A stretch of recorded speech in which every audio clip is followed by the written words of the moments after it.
অনুমতিতে কাউকে তুমি বাড়িতে প্রবেশ করতে দিও না। জোরে বলেন সুবহানাল্লাহ। স্বামীর বিনা অনুমতিতে বাড়িতে কাউকে প্রবেশ করতে দিও না। অতঃপর আল্লাহর নবী বললেন, শোনো মানো,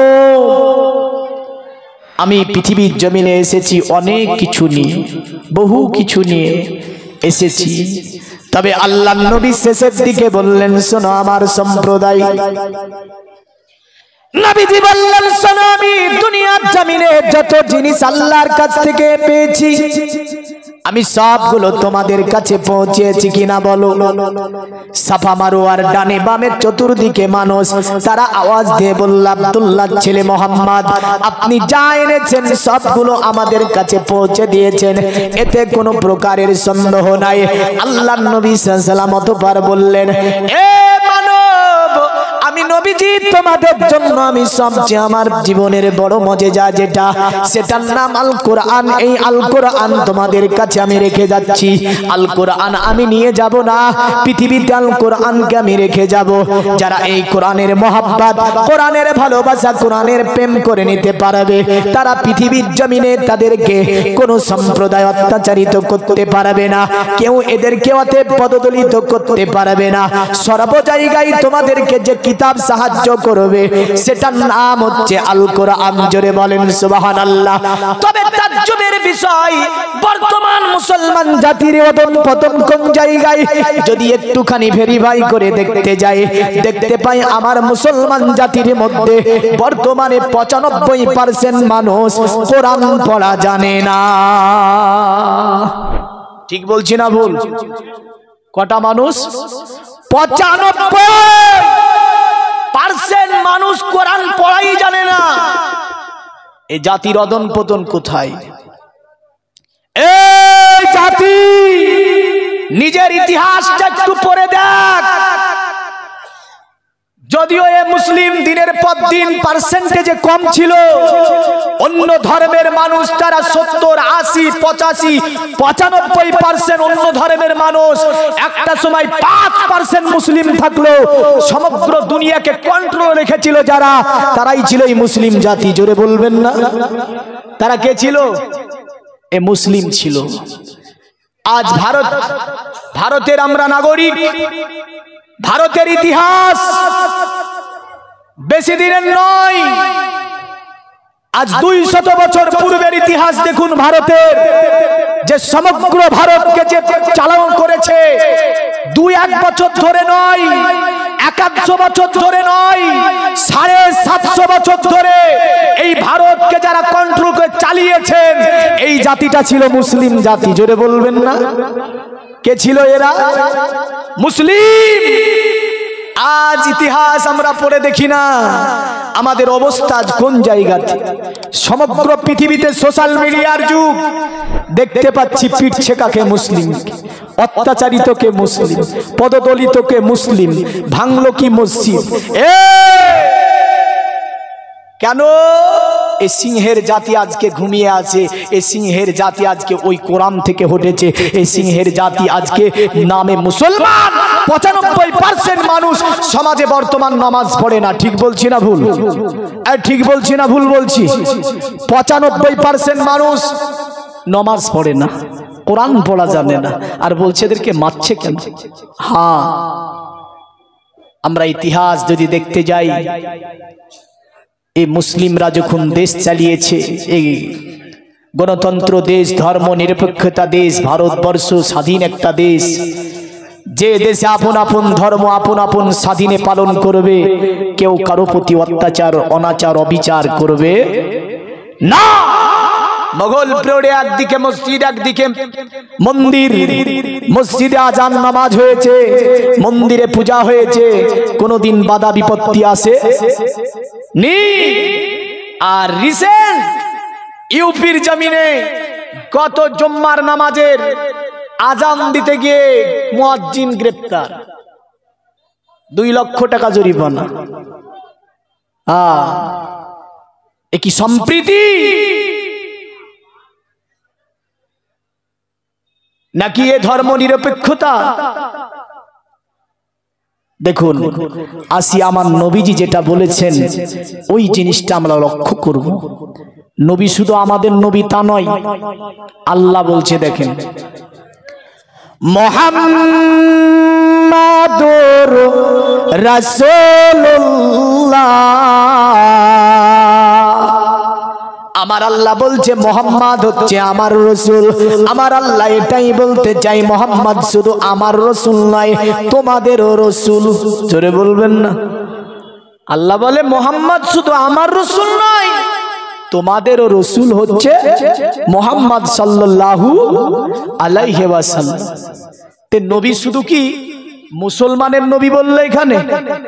আল্লাহ বলছে আমারই রসুল তা নয়, মোহাম্মদ আমার রসুল, তোমাদেরও রসুল। তাহলে কি মুসলমানের শুধু রসুল না, সমগ্র জাহানের জন্যই তিনি রসুল। জোরে বলেন সুবহানাল্লাহ। হিন্দু, জৈন, খ্রিস্টান, নাসারা, দালিত, আদিবাসী, যত ধর্ম আছে সকল ধর্মের জন্য আমার নবীকে আমার আল্লাহ নবী করে পাঠিয়েছে। জোরে বলবেন না? হ্যাঁ। তো কোরআন এটাই বলে যে আমি কোরআন যে জাতির কাছে থাকবো সেই জাতি সমগ্র দুনিয়া চালাবে।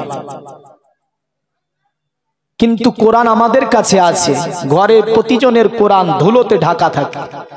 রমজানে একদিন পারে, আবার ঈদ বেরিয়ে যায়, বুঝলেন, ও কোরআনকে উঠিয়ে দিল টাকের ওপরে, তারপরের বছর নামাবে তো এক পুর ধুলো নিয়ে ঢাকা আছে কোরআন। কিন্তু আমার নবী বলেন এই কোরআন যার কাছে থাকবে ওই জাতিটাই সমগ্র পৃথিবীকে পরিচালনা করবে। তাহলে কোরআন আছে, কোরআন তো ভুল করবে না। ভুল করছে কারা? আমরা। কোরআন বলে জালিকাল কিতাব লা রাইবা ফি, এ ও কিতাব जिसके अंदर कोई शक की सुबह नहीं। এটা হচ্ছে ওই কিতাব যে কিতাবের মধ্যে সন্দেহ তো সন্দেহ, সন্দেহের অবকাশ নাই। জোরে বলেন সুবহানাল্লাহ। এখন নবীজি বললেন আমি তোমাদের কাছে সবচেয়ে বড় জিনিস যেটা রেখে যাচ্ছি সেটার নাম আল কোরআন। জোরে বলেন। তো যিনারা কোরআন পড়া জানেন না মনে মনে বলে নেন তো ইনশাআল্লাহ কোরআন পড়া শিখে নেব। আজকের ওয়াজ থেকে এটাই নিয়ে যাবেন, বাদ বাকি ওয়াজ শুনেন। নিলেন তো? যিনারা কোরআন শরীফ পড়া জানেন না মনে মনে বলেন যে আমি কোরআন শিখে নেব। একটা জালসায় গিয়ে একটা করে মানেন, জীবন সার্থক হয়ে যাবে, জীবন ধন্য হবে, দুটি জগৎ কল্যাণ হবে। আর যদি মনে করেন না সবগুলো ঝেড়ে ঝুড়ে এখানে রেখে যাব, কোনো কাজ হবে না। আসি তো মুহাম্মদ সাল্লাল্লাহু আলাইহি সাল্লাম তিনি বললেন আমার সবচেয়ে বড় মজেজার নাম হচ্ছে আল কোরআন। আল্লাহর নবী বললেন শোনো আমার সম্প্রদায়ে আমি নবীজি চলে যাব, তবে আমি তোমাদের কাছে এই কোরআনটাকে রেখে যাব। এই কোরআনটা তোমরা বুকের সঙ্গে আঁকড়ে ধরে থাকবে। পৃথিবীর কোন সম্প্রদায়, কোন জাতি তোমাদেরকে অত্যাচারিত করতে পারবে না। পৃথিবীর মুমিন মুসলমান আজ থেকে 1500 বছর আগে মুহাম্মদ সাল্লাল্লাহু আলাইহি সাল্লামের কাছে কিছু ইহুদির দল গেল, দেওয়ার পরে আমার নবীজির কাছে আপনার একটা আলোচনায় বসলো। তাদের টার্গেটটা ছিল কি? তাদের টার্গেটটা ছিল মুসলিম অত্যাচারিত কি করে করা যায়, মুসলিমদের নারীগুলোকে কি করে অপমানিত করা যায়, মুসলিমদের আইনকে কিভাবে লঙ্ঘন করা যায়, মুসলিমদের কোরআনের আইনগুলো কিভাবে মেটানো যায়, মুহাম্মদ যেটা বলেছে তা কি করে মেটানো যায়। এই টার্গেট আজকের নয়, আপনার আমার নবীর যুগ থেকে চলে আসছে আজ পর্যন্ত, কিয়ামত পর্যন্ত তাদের টার্গেট একই রকম ভাবে থাকবে। তবে তারা অনেক অংশে সাকসেসফুল হয়েছে। বর্তমান আমাদের চলাফেরা, খাওয়া দাওয়া, উঠা বসা, আখলাক, চরিত্র, আমাদের লাইফ স্টাইল যেটা বেশির অংশই ইহুদির মতো হয়ে গেছে। ইহুদিরা আপনার যেমন করে জন্মদিন পালন করে, আপনার বড় বড় কেক কাটে, কেক কাটার পরে গানা বাজনা করে, এমন করে বিভিন্ন কিছু আমাদের বাড়ি বাড়ি দেখা যায়। এমন করে আমাদের সমাজে দুনিয়ার মুমিন মুসলমান পুষ মাসে আপনার এই যে আগামীকাল শুরু হবে, আমাদের যুবকেরা কি করে, একজন 10 জন 20 জন মিলার পরে বড় বড় ডিজে নেয়, তারপরে মাঠের মধ্যে যায় আপনার ডিজে বাজিয়ে দেয়, তারপরে নাকি বনভোজন করে। এটা মুসলমানের কোন রীতি নয়। আমার মুসলমান জাতির মধ্যে অনেক ধরনের আপনার অন্য জাতির এই যে আপনার রীতিনীতিগুলি বলে ব্যাপকভাবে আমার মুসলমানের মধ্যে চলছে। যেমন করে বড়দিনের কেক খাওয়া, বড়দিনের কেক কেটে কেটে আপনার মুসলমান কিছু কিছু আপনার বিতরণ করে আর কেক খায়। বড়দিনকে আপনার বড়দিন, ছোট দিন ইত্যাদি ধর্মীয় বিষয়ে আপনার এতে কোনো আপনার শরীয়তের বিধান যে এসেছে যেগুলো পালন করতে হবে তা নয়, কিন্তু আমার সমাজে এগুলো মোটামুটি পালন করতে চলছে। দুনিয়ার মুমিন মুসলমান শুনে রেখে দেবেন, আমার নবীজি বলেছেন মান তাসাব্বা বিকৌমিহি ফাহুয়া মিনহুম। শোনো আমার সম্প্রদায়, তোমার উঠা বসা, চলাফেরা, খাওয়া দাওয়া, আখলাক, চরিত্র, পোশাক আশাক যে জাতির সঙ্গে মিলবে, তোমার আদর্শ লাইফ স্টাইলটা অন্য জাতির সঙ্গে যদি মিলে যায়, তাহলে কালকে আমাদের দিন তোমার যদি চরিত্র হিন্দুর মতো হয়, হিন্দুর সঙ্গে আল্লাহ তোমাকে উদিত করবে। যদি খ্রিস্টানের মতো হয়, খ্রিস্টানের সঙ্গে আল্লাহ তোমার হাসন নাসর করাবে। যদি ইহুদির মতো হয়, ইহুদির সঙ্গে তোমার হাসন নাসর হবে।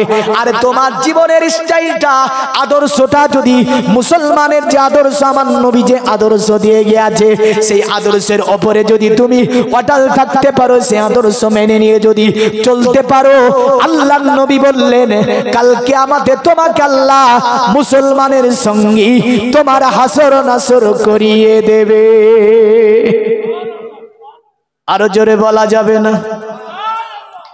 আমার নবীর কাছে ওই সম্প্রদায় ইহুদি দলটা আসলো, আসার পরে মুহাম্মাদের কাছে বসলো। বসার পরে তাদের টার্গেটটা ছিল, টার্গেটটা এই ছিল যে মুসলমানের নারীগুলোকে অপমান কি করে করা যায়। কারণ মুসলমান নারীগুলি আপনার, মুসলমানের নারীর পোশাক হবে একরকম আলাদা। অন্য ধর্মে যদিও দেখতে পাই নারী পুরুষের মধ্যে কোনো আপনার পোশাকের ব্যবধান দেখা যায় না, কারণ স্যুট পরে মেয়েরা, ছেলেরাও স্যুট পরে, গেঞ্জি আপনার পরে ছেলেরা, মেয়েরাও গেঞ্জি পরে। আপনার ছেলেরা আপনার কি করে, বিভিন্ন আপনার কোট ইত্যাদি টাইট ফিটিং গুলো পরিধান করে, মেয়েরাও পরিধান করে। শরীয়ত, আমার শরীয়ত বলে শোনো, যে নারী অতএব পুরুষের পোশাক পরে চলাফেরা করবে, ওই নারীটা জান্নাতে যাবে না। আমার নবী অনুরূপ বলেন, অতএব নারীর পোশাক পুরুষ তুমি ব্যবহার করতে পারবে না, আর এ নারী তুমিও পুরুষের পোশাক ব্যবহার করতে পারবে না। জোরে বলেন সুবহানাল্লাহ। জগতের মুমিন মুসলমান নবীজি বললেন পুরুষের পোশাকের কথা। আমার নবী বললেন পুরুষ পরবে কত দূর, বলে হালকুম থেকে নিয়ে খাটনোর উপর পর্যন্ত পুরুষ ঢেকে শুনে চলাফেরা করবে। আর আমার নবী বললেন এ নারী, তোমরা চলাফেরা করবে, তোমরা যখন বাইরে বেরাবে তোমাদের মাথার তালু থেকে নিয়ে পায়ের তালু পর্যন্ত ঢাকা থাকবে। এটাই হচ্ছে ইসলাম, এটাই হচ্ছে শরিয়ত। জোরে বলেন সুবহানাল্লাহ। তবে আমার সমাজে পর্দা আর নাই, পর্দাকে আমরা দাফন করে দিয়েছি। ঠিক না ভুল? পর্দা দাফন হয়ে গিয়েছে। তবে হ্যাঁ, আজ যদি আমরা দেখতে যাই পর্দার কথা কি মোহাম্মদই বলেছে শুধু? না, বেদের মধ্যে বলা হয়েছে পর্দা করো, জন্মাবস্থায় বলা হয়েছে পর্দা করো, মহাভারত বলেছে নারী তুমি পর্দা করো। এমন করে পৃথিবীর জমিনে, যদিও আপনার পৃথিবীতে অনেক ঝসি মনীষী দ্বারা কিতাব রচনা করা হয়েছে, যেমন করে বেদের মধ্যে বলছে শোন, অদম অদং পশ্যপে মাপি সনাতং পদগোহর মাতে কস্পলক দশানি ব্রাহ্ম ভবিত। পণ্ডিতকে বলল গো পণ্ডিত, তুমি দুনিয়ার জমিনে বলে যাবে পুরুষের পোশাক কেমন হবে আর নারীর পোশাক কেমন হবে। পণ্ডিত বলল শোন, এ দুনিয়ার মানব, অতএব পুরুষ পরবে হালকুম থেকে নিয়ে একদম ঘাটনোর উপর পর্যন্ত, পুরুষ এত দূর ঢেকে ঢুকে চলবে, আর নারী চলবে কত পরবে কত দূর, মাথার তালু থেকে নিয়ে পায়ের তালু পর্যন্ত ঢাকা থাকবে নারীর। এটাই হচ্ছে নারী। জোরে বলেন সুবহানাল্লাহ। পণ্ডিতকে বলল ওগো পণ্ডিত, তাহলে যে নারী অতএব মাথার তালু থেকে নিয়ে পায়ের তালু পর্যন্ত ঢাকবে না, হেলে দুলে চলাফেরা করবে, যার চলনে অন্য পুরুষকে আকৃষ্ট করবে। পণ্ডিত বলল মাতে কস্পলক দশানি ব্রাহ্ম ভবিত। যে নারী রাস্তা দিয়ে হেলে দুলে চলাফেরা করে, যে নারীর চলনে অন্য পুরুষ আকৃষ্ট হয়, পৃথিবীতে ওটা নারী হতে পারে না, ওটা নারী নয়, ওটা হচ্ছে ধূর্ত শগুনের মতো। এটা সনাতন ধর্মে বলেছে যে ওই নারীটা নারী নয়, যে নারীর চলনে অন্য পুরুষ আকৃষ্ট হয়, ও নারী কিসের? নারী যে হবে সে তো মাথার তালু থেকে নিয়ে পায়ের তালু পর্যন্ত তার ঢাকা থাকবে। নারীর চলন হবে সংযমী। নারী যখন চলবে পদযুগলের দিকে তাকিয়ে তাকিয়ে চলবে। এটাই হচ্ছে পৃথিবীতে নারী। জোরে বলবেন না? তাহলে শুধু ইসলাম কি বলল? না, শুধু ইসলামী পর্দার কথা বলেনি, পর্দা করার কথা সনাতন ধর্মে লেখা আছে, পর্দা করার কথা শিখ ধর্মে লেখা আছে, পর্দা করার কথা খ্রিস্টান ধর্মে লেখা আছে, পর্দা করার কথা এমন করে দলিতদের সাহিব গ্রন্থের মধ্যে লেখা আছে। বোঝা গেল নারী মানে হচ্ছে পর্দা করা। জোরে বলেন সুবহানাল্লাহ। আসি, আজকে এখানে প্রজেক্টর লাগিয়েছে কিসের জন্য? পর্দার জন্য। এই যে প্রজেক্টর লাগিয়েছেন পর্দার জন্য। তবে মনে রাখবেন, আমাদের যে নারীগুলো বাজারে আজারে ঘোরাফেরা করছে, এর দিনে কিয়ামতের দিন ব্যাপকভাবে পাকড়াও হবে। ভাববেন যে মৌলভী সাহেব এটা কেন বলেন? হ্যাঁ, কারণ কিয়ামতে আমারও ছাড় নাই। আপনি ভাবছেন ছাড় আছে? না, আমিও পাকড়াও হব। তাহলে বোঝা যাচ্ছে নারী সংযমী হও, নারী তুমি পর্দা করতে শিখো, নারী তুমি বাজারে ঘোরাঘোরা করো না। তো ইহুদিরা আসলো নবীর কাছে, তো নবীর কাছে এসে আবার প্ল্যান করছে। দেখে আল্লাহর নবীকে বলছে, মোহাম্মদ, এ আব্দুল্লাহর ছেলে মোহাম্মদ, আমরা মদিনাতে একটা কাজ করব। আল্লাহর নবী বললেন, কি কাজ করবে মদিনায়? তারা বলল, আব্দুল্লাহর ছেলে মোহাম্মদ, আমরা একটা মানুষের সেবার জন্য, মানুষের সেবা দেওয়ার জন্য সুন্দর করে একটা জায়গা নির্ণয় করব, যেখানে ফ্রি ভাবে মানুষকে দেখাশোনা হবে, ফ্রি ভাবে ট্রিটমেন্ট দেওয়া হবে, ফ্রি ভাবে মানুষের সেবা নেওয়া হবে। আমার নবীজি বললেন, ভালো কাজ, কিন্তু ইহুদিদের টার্গেট এটাই ছিল। মুসলমান নারীরা যখন বাড়ি থেকে বের হতো তাদের চেহারা কেউ দেখতে পেত না। মুসলমান নারীরা যখন বাড়ি থেকে বের হতো তারা যেন মাথার তালু থেকে নিয়ে পায়ের তালু পর্যন্ত ঢেকে ঢুকে বেড়াতো। আপনার ইহুদিরা বলল, আব্দুল্লাহ ছেলে মোহাম্মদ দেখো, তাদের নারীগুলোকে মাথার তালু থেকে নিয়ে পায়ের তালু পর্যন্ত ঢেকে দিয়েছে। এটা কেমন রীতিনীতি? কারণ আব্দুল্লাহ ছেলে মোহাম্মদ নারীগুলো তো একদমই ঘরের মধ্যে রাখতে চায়, আবারও রাস্তায় বেরাই তবুও দেখতে পাই না। তবে হ্যাঁ, আমরা মুহাম্মাদের আইনকে আমরা নিশ্চয় চূর্ণ বিচূর্ণ করব, নারীদেরকে বাড়ির বাইরে বের করে আনবো, নারীদের পর্দাকে আমরা উঠিয়ে দেব, নারীদের পর্দাকে আমরা পুঁতে দেব। তাই তাদের প্রথম নম্বরে প্ল্যান ছিল মদিনাতে একটি আপনার চিকিৎসালয় তৈরি করা, যেখানে ফ্রি ট্রিটমেন্ট দেওয়া হবে, যেখান থেকে মানুষ ফ্রি ট্রিটমেন্ট পাবে। তারা বাগদাদ, মিশর এমন করে বিভিন্ন জায়গা থেকে হাকিম, ডাক্তার, কবিরাজ, বৈদ্য ইত্যাদি আনার পরে মদিনার সরজমিনে তারা ট্রিটমেন্ট শুরু করলো। বুঝলেন, বিভিন্ন জায়গা থেকে মানুষ আসে ট্রিটমেন্ট নিতে, কোনো টাকা পয়সা লাগে না, ফ্রি ট্রিটমেন্ট পাওয়া যায়। কারণ বোঝা যায় যে মুসলমানের ঈমানকে ধ্বংস করার জন্য এই রকম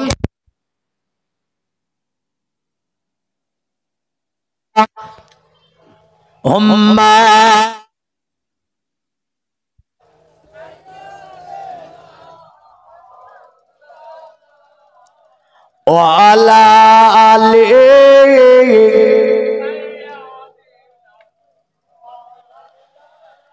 খুশবু খুশবু মিঠা মিঠা দয়ার নবীজির নাম, রওজা ফুলের বাগান। জোরে বলবেন না? আর একটু জোরে বলুন সুবহানাল্লাহ। খুশবু খুশবু মিঠা মিঠা দয়ার নবীজির নাম, রওজা ফুলের বাগান, রওজা ফুলের বাগান। মদিনা শরীফের, মদিনা শরীফের অলি গলিতে কতই না ধুমধাম, রওজা ফুলের বাগান, রওজা ফুলের বাগান। জোরে বলি, দেখেছেন জাজবা কত আমাদের, যে সুবহানাল্লাহ বলতো আমাদেরকে, আমাদের অনীহা, হুজুর আলসি। হ্যাঁ, আমরা সুবহানাল্লাহ যখন জোরে বলবো, কারণ আল্লাহর শুকরিয়া করতে গিয়ে যদি আমরা আমাদের শক্তি ব্যয় করতে না পারি, শক্তি দিয়েছে কে? রিজিক দিচ্ছে কে? সুস্থ রেখেছে কে? আল্লাহ। বেঁচে রেখেছে কে? মারবে কে? আল্লাহ। তাহলে আল্লাহর প্রশংসায় কোন রকমের আমরা আলসি ওজোর নেব না। আরে মদিনা শরীফের অলি গলিতে কতই না ধুমধাম, রওজা ফুলের বাগান, রওজা ফুলের বাগান, খুশবু খুশবু মিঠা মিঠা দয়ার নবীজির নাম, রওজা ফুলের বাগান, রওজা ফুলের বাগান। আল্লাহ আল্লাহ নূরি তাজাল্লা চমকাই পিয়ার গলিতে, দয়ার নবীজির গলিতে, দয়ার নবীজির গলিতে, বাজি মে নুরানি, বাজি মে নুরানি, রাত নুরানি, দেখো জান্নাতের বাগান। জোরে জোরে জোরে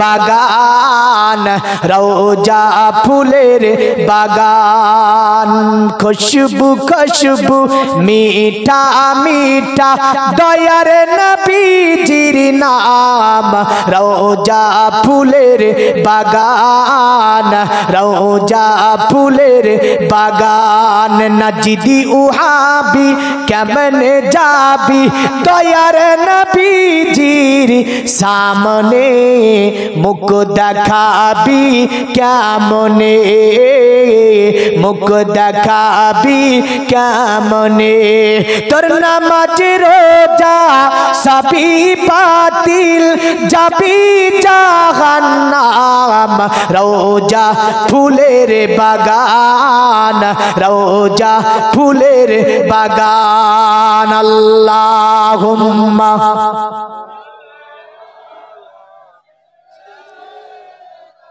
মাওলানা মুহাম্মদ আলা আলি,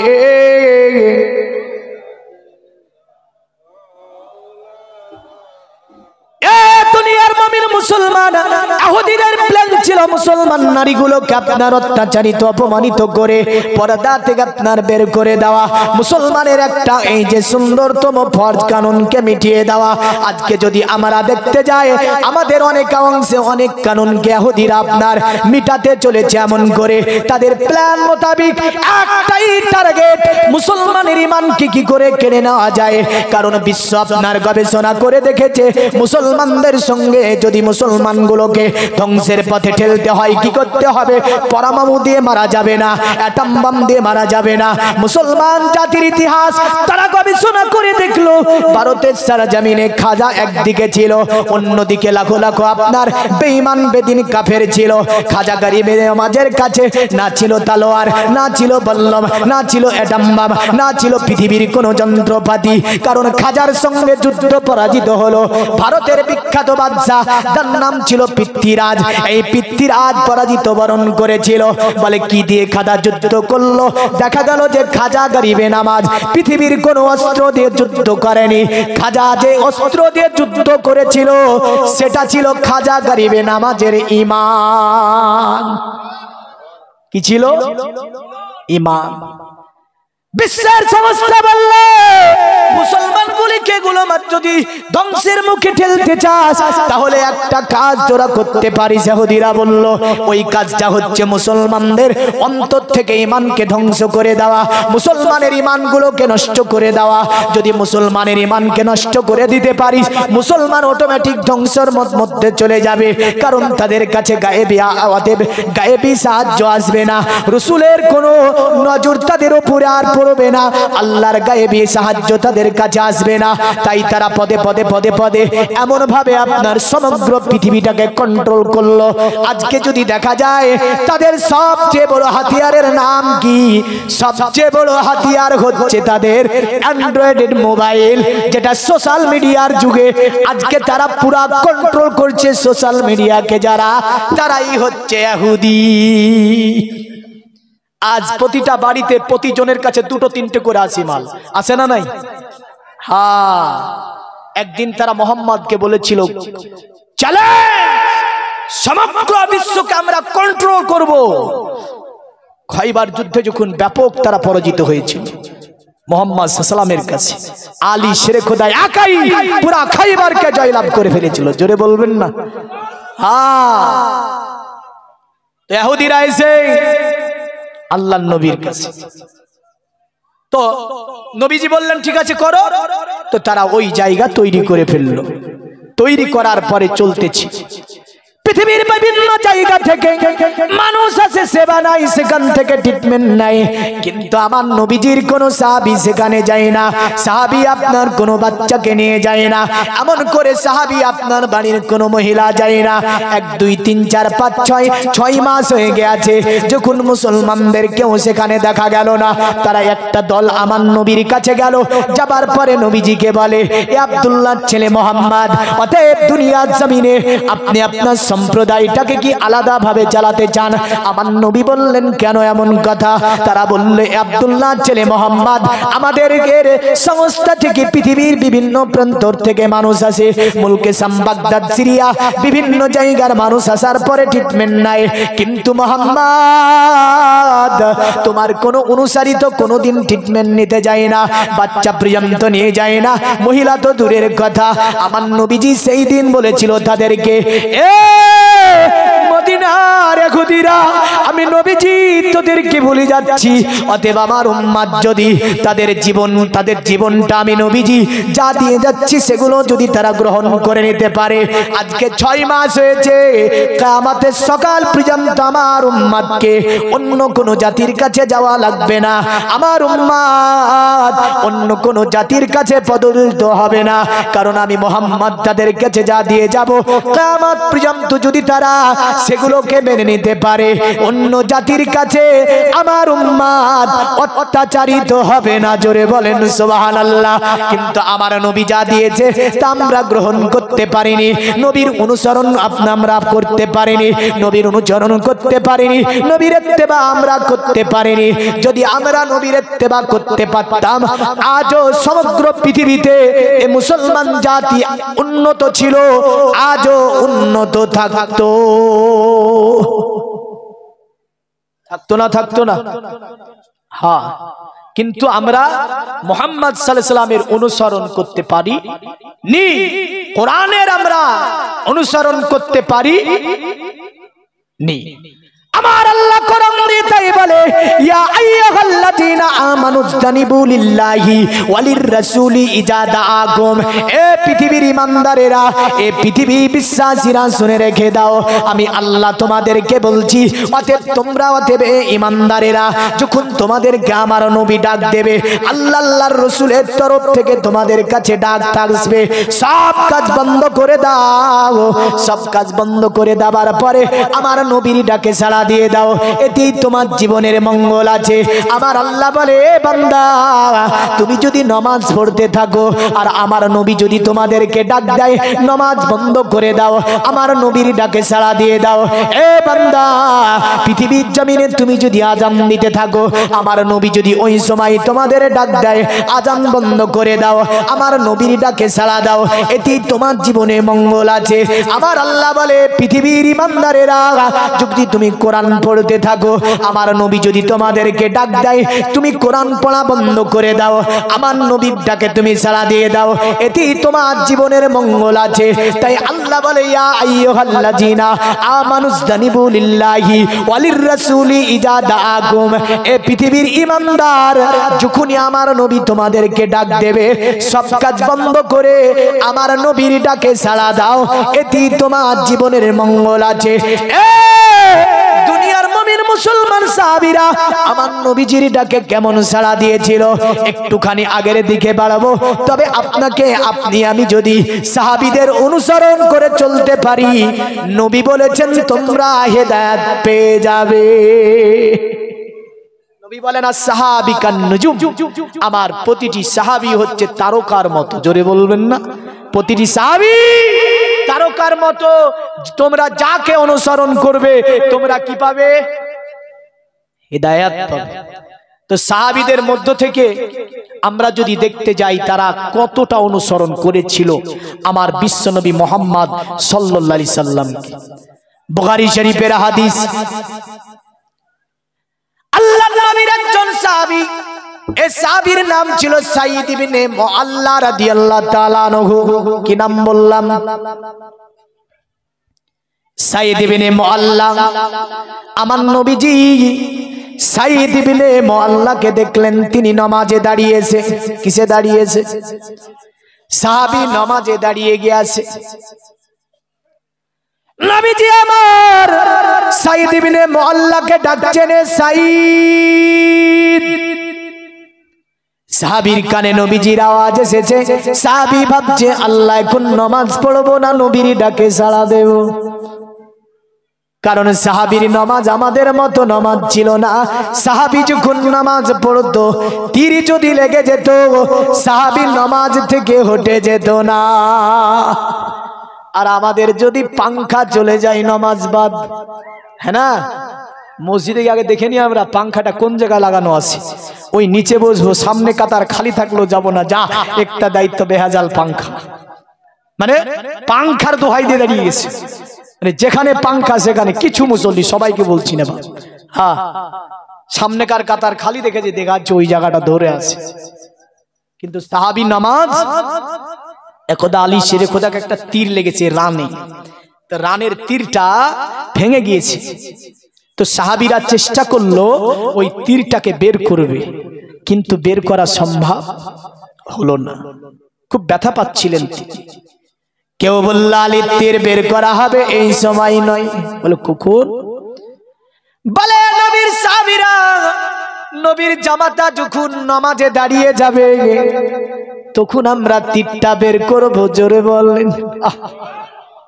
হযরত আলী শেরে খোদা ব্যথায় ব্যথিত, নামাজের সময় হয়ে গেল। আলী শেরে খোদা মুশকিলে কোসা অতি ওযু বানালেন। ওযু বানানোর পরে হযরতে আলী নামাজে দাঁড়িয়ে গেলেন। হযরতে আলী নামাজে তিনি যখন দাঁড়িয়ে গেলেন, কোরআন তেলাওয়াত আলী শুরু করেছে। এত তো অবস্থায় নবী সাহাবীরা বলে এখন যদি তীরটা বের করে নেই তাহলে বার করা সম্ভব হবে। কারণ নবীর জামাতা আলী যদি নামাজ পড়ে পৃথিবীর কোনো ব্যথা নামাজ থেকে তাকে হটাতে পারবে না। দুনিয়ার মুমিন মুসলমান আলী নামাজে দাঁড়িয়ে আছে, তীরটাকে ধরে তারা আপনার শক্তি ধরে পুরা শক্তি দিয়ে টান দিল, এক টুকরো গোশ পর্যন্ত আপনার সেই তীরের সঙ্গে বেরিয়ে আসলো। তবুও হযরত আলী তিনি নামাজি দণ্ডায়মান ছিলেন। এ ছিল সাহাবীদের নামাজ। সাঈদ ইবনে মুআল্লাকে নবী ডেকেছে, সাহাবী নামাজ পড়ছে। বললেন, সাহাবী বলছে আল্লাহ তোমার নবী একদিকে আমাকে ডাক দিয়েছে আল্লাহ, আর আমি তো নামাজে দাঁড়িয়েছি গো আল্লাহ, আমি এখন নবীর ডাকে সাড়া দেব নাকি আমি এখন অতএব নামাজ পড়বো? সাহাবীর ব্রেনে এটা খেলে না, আমি এখন কি করব? তিনি নামাজ বাদ দিতে পারলেন না। আমার নবী আবার ডাক দেয়, সাঈদ, ওগো আমার সাঈদ। সাঈদ ইবনে মুআল্লা তখনও ভাবছে আল্লাহ আমি তো নামাজের মধ্যে দাঁড়িয়েছি। সাহাবী সূরা পড়তেছিল, বুঝলেন? সাহাবী উম্মুল কুরআন তেলাওয়াত করতেছিল। নবীজির ডাক এসেছে, মনে মনে আল্লাহকে বলছে, আল্লাহ আমি এখন নামাজ পড়বো নাকি নবীর ডাকে সাড়া দেব? এ আমার আল্লাহ, আমি নামাজ পড়বো নাকি নবীর ডাকে সাড়া দেব? সাহাবী নামাজ ছাড়তে পারে না। আমার নবীজি তৃতীয়বার বলে, এ সাঈদ, সাঈদ ইবনে মুআল্লা নামাজ ছাড়তে পারে না। সাহাবী তাড়াতাড়ি করে নামাজ পড়লেন, নামাজের কাজ কমপ্লিট করলেন। কমপ্লিট করার পরে দৌড় দিয়ে আমার নবীজির কাছে চলে গিয়েছে। নবীজিকে সালাম দেয়, আসসালামু আলাইকা ইয়া রাসূলুল্লাহ ইয়া হাবিবাল্লাহ। আমার নবীজি সালামের জবাবখানা ফিরিয়ে দিলেন। আল্লাহর নবী বলে, আমার সাহাবী এত লেট করে কেন তুমি আসলে? তোমাকে আমি তো অনেকক্ষণ আগেই ডাক দিয়েছি। সাহাবী দাঁড়িয়ে বলছে, ইয়া রাসূলুল্লাহ, আপনার কদম তলে মা বাপ কুরবান করে দিয়ে আমার, ওগো নবীজি, আপনি যখন প্রথম ডাক দেন আমি সাহাবী নামাজে দাঁড়িয়ে গিয়েছিলাম, আমি সাহাবী নামাজ ছাড়তে পারি না। ওগো নবীজি, আপনি যখন দ্বিতীয় ডাক দেন আমি তখনও নামাজে ছিলাম। ওগো নবীজি, আপনি যখন আমাকে তৃতীয় ডাক দেন তখনও আমি নামাজের মধ্যে ছিলাম। আমি সাঈদ নামাজ ছাড়তে পারি না। আমার নবী বলে, আমার সাহাবী, আমি দেখেছিলাম তুমি নামাজের মধ্যে দাঁড়িয়েছিলে, তবু আমি নবী তোমাকে ডাক দিয়েছিলাম। সাহাবী যখনই এই কথা শুনেছে, সাহাবীর অন্তরে ভয় এসে গিয়েছে যে নবী দেখেছিল নামাজ পড়ছি, তবুও নবী ডেকেছে, তারা মানে নামাজ ছেড়ে দিয়ে এটাই আমার কর্তব্য ছিল, নামাজকে বাদ দিয়ে নবীজির ডাকে সাড়া দেওয়া এটাই আমার দরকার ছিল। সাহাবীর চোখে পানি এসে গেল। নবীর দরবারে হাত দুটি জোর করে বলে, নবী গো, ওগো আল্লাহ নবী, দয়া করে মাফ করে দেন, আমাকে ক্ষমা করে দেন, কারণ আমি সাহাবী জানতে পারিনি আপনি যে আপনি নামাজ পড়তে, আমি নামাজ পড়ছিলাম এটা আপনি দেখেছিলেন। ওগো নবীজি, আমি নামাজের কারণে সাড়া দিতে পারিনি। আমার নবী বলে, সাহাবী তুমি কি কোরআন পড়নি? কোরআন কি তুমি জানো না? কোরআনের ওই আয়াত কি তোমার ব্রেনে ছিল না? সাহাবী বলে, নবীজি কোন আয়াতের কথা বলেন, কোরআনের কোন কানুনের কথা বলেন? আমার ব্রেনে তো ওটা আসে না।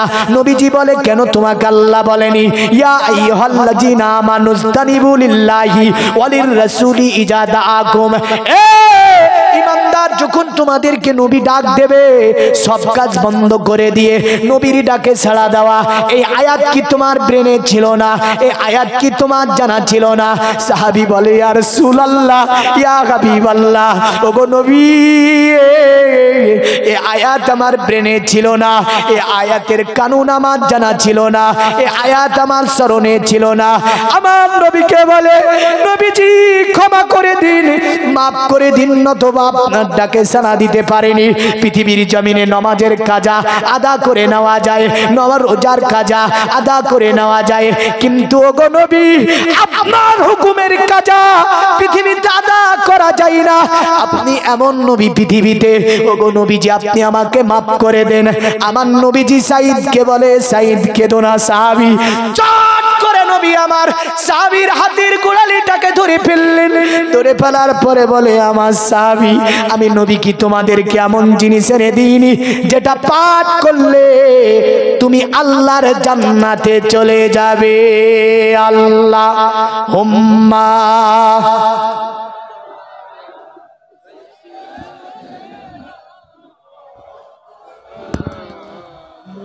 ওয়ালা আলে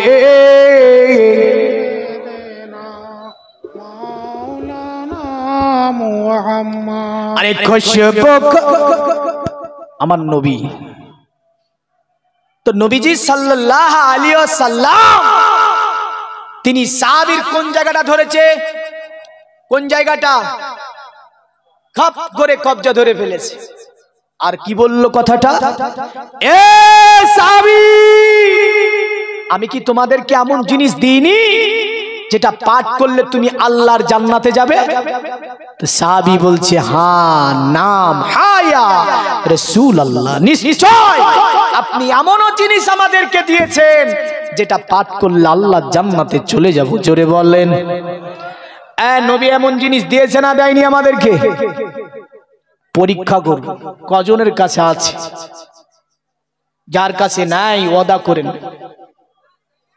ওয়াদা করার পরও যদি না করেন তাহলে সেটা আমার দায়িত্ব থেকে খালাস হবে।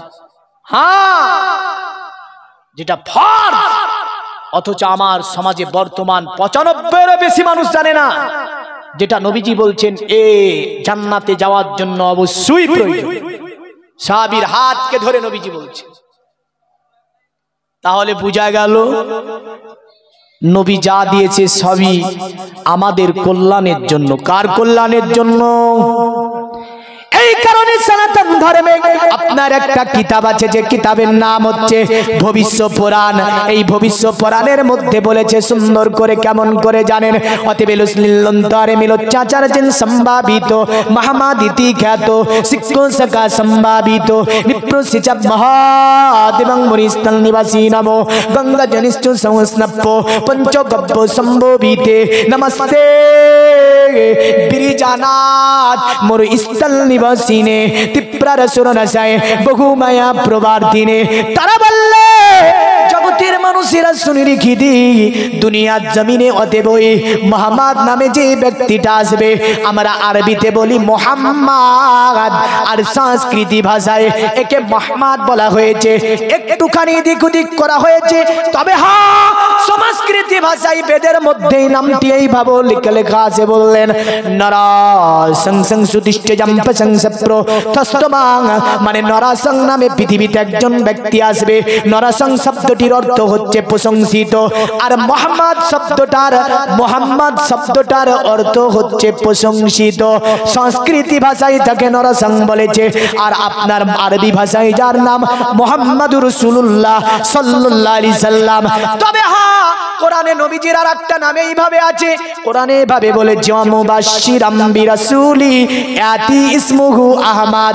অতএব ঈসা নবী বলল আমার পরে এই ধরাতে একজন নবী আসবে যে নবীর নাম হবে আহমদ। আর বেদে এই নামটাকে এইভাবে বলেছে আমিদ্দি পিতুস প্রিমেদামৃতস্য জগ্রব।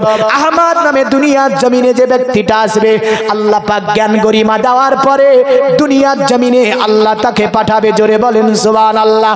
এই জগতের মুমিন মুসলমান, যদিও বেদে একটা মন্ত্রে ইঙ্গিত করেছে এইভাবে, অথর্ব বেদে এইভাবে ইঙ্গিত করে বলছে মধ্যবর্তীতা দেবাদাক্রান্তে প্রাকৃতিতা বিষ্ণাং বক্কয়েন সদামেদা শাস্ত্রে চাশ্রিতা। যেমন ঋষির নামের প্রথম অক্ষর হবে ম, আর শেষ অক্ষর হবে দ। আমাদের নবীর নামের প্রথম অক্ষর কি? কি গো? নবীর নামের প্রথম অক্ষর, শেষ অক্ষর দ। তাই অথর্ব বেদে বলল মধ্যবর্তীতা দিবাদিক্রান্তি প্রাকৃতিতা বিষ্ণাং বক্কয়ে সদামেদা শাস্ত্রে চাশ্রিতা, মানে যে মনঋষির নামের প্রথম অক্ষর হবে ম, শেষ অক্ষর হবে দ। বিষ্ণাং বক্কয়ে সদামেদা শাস্ত্রে চাশ্রিতা, যিনি দুনিয়ার জমিনে আসার পরে গরুর গোশত ভক্ষণ করাকে সর্বকালের জন্য শাস্ত্র অনুযায়ী বৈধ ঘোষণা করবেন, তিনি বেদ অনুযায়ী শেষ ঋষি হবেন। তাকে মান্য করা অপরিহার্য, তাকে মানলে ধর্ম হবে, আর তাকে না মানলে ধর্ম হবে না। নবীকে না মানলে ধর্ম হবে? নবীকে না মানলে জান্নাত পাওয়া যাবে? যাবে না। দুনিয়ার মুমিন মুসলমান, তবে আর একটা নামও বেদে আছে এইভাবে ষষ্ঠী সহস্র নব তিনচকরাম আর উসমে সুতম্য হে। তারা বলল যখন মক্কার জনবস্তি ছিল 60,090 জন, তাদের মধ্যে থেকে আমরা একজনকে পেয়েছিলাম কোরাম। কি নাম বললাম? কোরাম। কোরাম শব্দটি সংস্কৃতি শব্দ। এই শব্দের যদি বাংলা করা হয় হবে হিজরতকারী। কি কারী? হিজরতকারী। আর সংস্কৃতি ভাষায় আছে কোরাম, মানে তিনি কোরাম হিজরতকারী নামও খ্যাত থাকবে। আর যিনি 60,090 জনের মধ্যে হবে হিজরতকারী, তিনি কে? তিনি আমার নবী। তাদের বিখ্যাত আর একটা কিতাবের নাম কল্কি অবতার। পুরাণের মধ্যে এইভাবে বলেছে দেবা ধর্মা কিত্র যুগা দেবালা কাচ্চে চারা হুষ্ট পৃষ্ঠ সসন্তুষ্ট কল্ক রজনী চাপুবা নানা দেবাদিলিঙ্গি সুভূষণে ভূষিতে সুচ ইন্দ্রজালি বুদ্ধাতি কল্প কা পূজা কা জনানা সন্ধি। কলকি অবতার পুরাণের মধ্যে বলল, শোন, ওই ব্যক্তিটার আবির্ভাব যখন হবে, দেব মূর্তি যত আছে সকলেই জানো উনাকে সিজদা করবে, মানে উনার সম্মান করবে। গাছপালা পর্যন্ত ফুল ফুটাবে, মরা গাছে পাতা বেরাবে, এমন করে মরুভূমি যেখানে জীবনে ঘাস বেরায়নি, কলকি অবতার আসাতে ঘাস বেরাবে। কলকি অবতারটাকে, কলকি অবতারের পরিচয়টা কি হতে পারে তাদের কিতাব থেকে প্রমাণ করা যাবে। তাদের কিতাবে যদি দেখতে যান কলকি অবতার কে হবে, বলে কলকি অবতার কেমন হবে, যদিও জগবিদের মধ্যে বলেছে এইভাবে, অসবমাসু গমারুহে দেবদত্তং জগৎপতিং আসিনা সাদুদামান নমস্তে সবার যে গুণা নিবিতান চিররান্না সোনা খোনাং হয়েনা প্রতিমুদ্দাতিং নিপ্রলিঙ্গ চতুর্দশান কোটি সোনিয়নো সাতিং অথোতে সংভবিষ্যন্তি মনংসি বিষাদানিবে বসুতে বাঙ্গারা গাতি পুণ্যগন্ধা নিষ্পৃশম পরজন পদানাংবে হতিষ্ঠিলা সুসা। যদিও তাদের জগবেদে আছে, সব কলকি অবতার কি হবে, বলল উনি হবে বিশ্ব মানব। কি হবে? এই ভুলবেন না, সাহাবীর হাত ধরে আছে, বুঝলেন? তবে মোহাম্মদের একটু পরিচয় দিই। হ্যাঁ, সাহাবীর নাম কি বলেছিলাম? সাহাবীর নাম কি বলেছি? সাঈদ ইবনে মুআল্লা। বুখারী হাদিস আছে যে বর্ণনা আমি বলতেছিলাম। তো সাহাবীর হাতটা চাট করে ধরে নবী বলছে, তোমাকে কি জান্নাতের খবর দিইনি? এমন জিনিস কি তোমাদের কেনে দিইনি যেটা পাঠ করলে তুমি আল্লাহর জান্নাতে যাবে?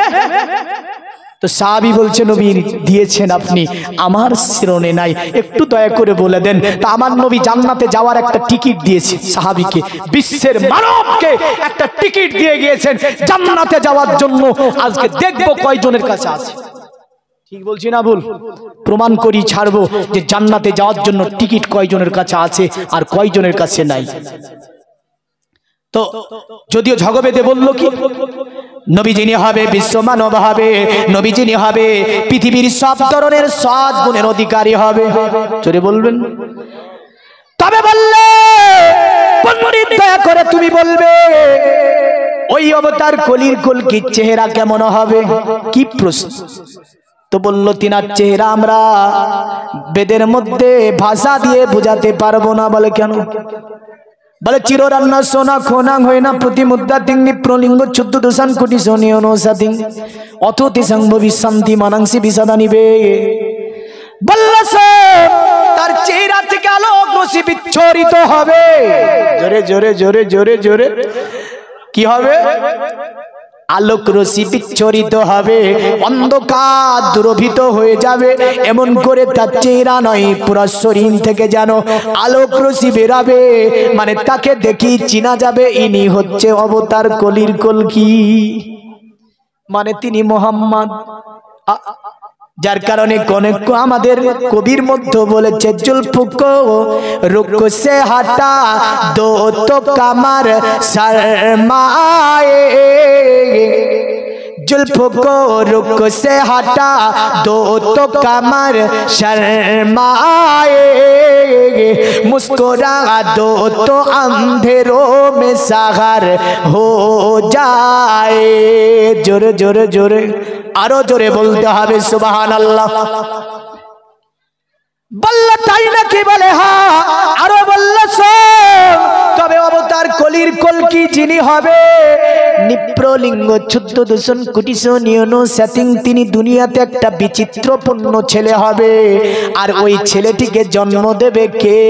যদিও আপনার অথর্ব বেদে এভাবে আছে, অতএব তিনি আসবে সম্বলে বিষ্ণু জসেতে করে মহা দুর্বম মোহাম্মদ সুমাতং সুমাতং মতুরি বিবো সম্বুল। আমি খুব তাড়াতাড়ি থেকে হটে যাব, কারণ আমি বেদের মধ্যে ঢুকে গেলে পুরো ওয়াজটা এখানে বেদে শেষ করে দিতে পারি, বুঝলেন? তো আমি ঢুকে গিয়েছি, তাই নবীর পরিচয়টা দিই। আল্লাহর পরিচয় তো কোনো এখনো মন্ত্র পড়িনি আমি বেদ থেকে। আল্লাহর পরিচয় বহুত মন্ত্র এ বেদে আছে। হ্যাঁ, তো বলেছে কি? বলছে ওটা একটা বিচিত্রপূর্ণ ছেলে হবে। মায়ের নাম কি হবে? হমসুমাতং সুমাতং মতুরি বিবো, মানে ওই ছেলেটিকে জন্ম দেবে সুমতি নামে নারী। বাবা হবে বিষ্ণুযশ। বিষ্ণুযশ শব্দটি সংস্কৃতি শব্দ। এই বিষ্ণুযশের বাংলা করলে হবে আল্লাহর দাস, আল্লাহর গোলাম, আর আরবি করলে হবে আব্দুল্লাহ, মানে তিনি আব্দুল্লাহর ঘরে আসবে। জোরে বলেন সুবহানাল্লাহ। বলল সুমতি এই নারীটা জন্ম দেবে অবতার কলির কলকিকে। সুমতি শব্দটি সংস্কৃতি শব্দ। এই শব্দটির বাংলা করলে হয় আপনার কি মাধুর্যবান সুন্দরী, এমন করে চরিত্রবান আদর্শবান। আর সুমতি যদি আরবি করা হয়, আরবি হবে আমেনা, মানে ওই অবতার কলির কলকির মায়ের নাম হবে আমেনা। জোরে বল।